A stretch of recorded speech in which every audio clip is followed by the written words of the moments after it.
Bonjour Jean-François Toussaint. Bonjour. Les vacances d'été sont terminées. De très nombreux Français vont reprendre aujourd'hui le chemin du travail. Et depuis plusieurs semaines, le message du gouvernement sur le Covid-19 est très alarmiste. Y a-t-il pour vous aujourd'hui de véritables raisons d'être inquiet? Non. Nous voyons très bien que les indicateurs ont changé depuis le printemps. Nous voyons surtout que les plus importants, le taux de mortalité, le nombre d'hospitalisés et le nombre de patients en réanimation ne cessent de décroître. Nous avons eu 4 décès hier en France, 6 samedi. On voit que ces taux-là pour un week-end sont les plus faibles que nous avons enregistrés depuis plusieurs mois. Et donc, on est sur des formes dans lesquelles l'augmentation du nombre de cas positifs qui ne sont pas des malades fait l'objet d'une insistance trop lourde. L'augmentation du nombre de cas positifs tient à l'augmentation très importante du nombre de tests quotidiens? Absolument, et ces deux chiffres-là évoluent en parallèle, et par ailleurs, ce que l'on voit, c'est que malheureusement ces tests, comme beaucoup, ont une sensibilité, une spécificité particulière, c'est-à-dire qu'on va avoir un taux de faux positifs qui peut être de 1 à 3%. 3% quand on fait 1 million de tests par semaine, ça veut dire qu'on a 4500 faux positifs par jour.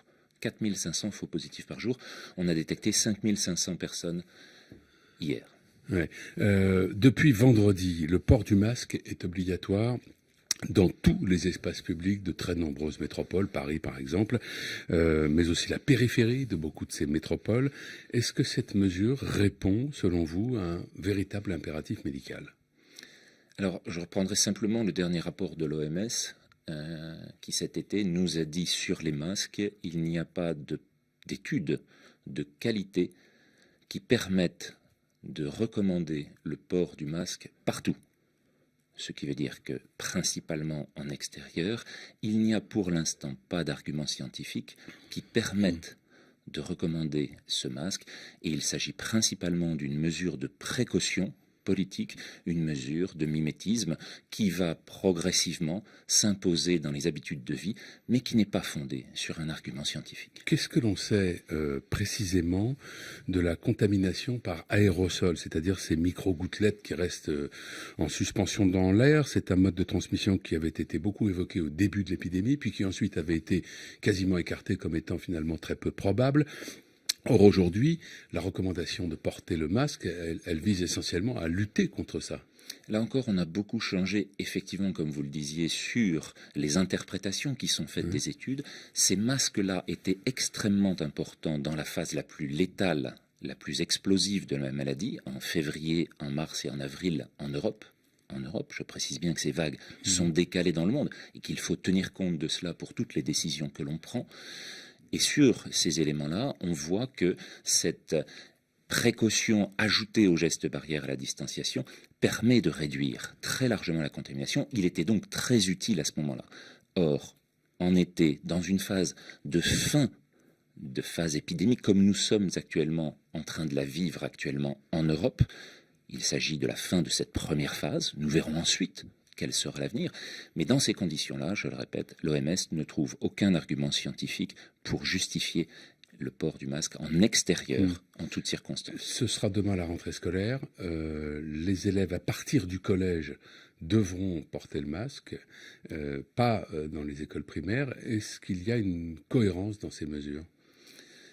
Le terme d'incohérence est probablement celui qui qualifie le mieux l'ensemble des décisions qui ont été prises depuis longtemps sur les recommandations du Conseil scientifique, sur les décisions qui ont été prises.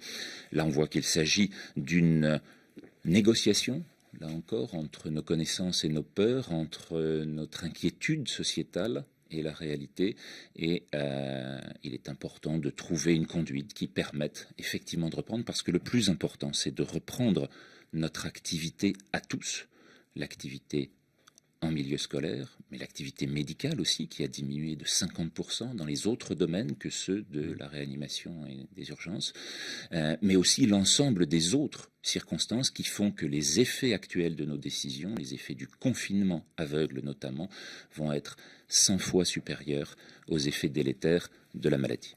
Certains de vos collègues disent que le virus est devenu moins virulent. Est-ce qu'on a des éléments scientifiques qui permettent d'étayer cette affirmation? Et il faut très clairement comprendre pourquoi il tue 100 fois moins en été qu'il ne tuait au printemps. On est actuellement sur une phase dans laquelle on est passé en dessous de 136 décès précisément hier en Europe, pour toute l'Europe, pour 500 millions d'habitants, alors qu'on a eu des taux qui ont été 100 fois plus élevés au printemps. Il peut y avoir des éléments liés aux mutations virales. On ne sait pas lesquelles sont les plus importantes, sur la protéine spike, sur d'autres protéines, principalement sur l'effet de l'immunité cellulaire, l'immunité mémoire, l'immunité collective. On a énormément de choses à comprendre maintenant, mais il faut pouvoir interpréter cette phase que l'on peut qualifier de bénigne de la pandémie telle qu'elle est actuellement comprise en Europe, mais en Europe seulement. Si la gravité de la situation, comme vous le dites, est finalement très largement surestimée, pour vous, dans quel but cela est-il fait ? Je n'ai pas l'interrogation de ce qui se passe dans les crânes des décideurs et dans les interprétations qu'ils font des chiffres. Très clairement, il y a une phase très virulente. Il y en aura peut-être une autre. On voit que la maladie continue en Inde, dans certains pays d'Amérique du Sud, mais pas tous. On voit un reflux déjà en Amérique centrale et dans un certain nombre d'autres pays. La question des objectifs politiques doit être posée, y compris au niveau des décideurs à l'OMS, qui ont recommandé des mesures qui n'étaient probablement pas les plus appropriées. Merci Jean-François Toussaint. Merci à vous. Bonne journée.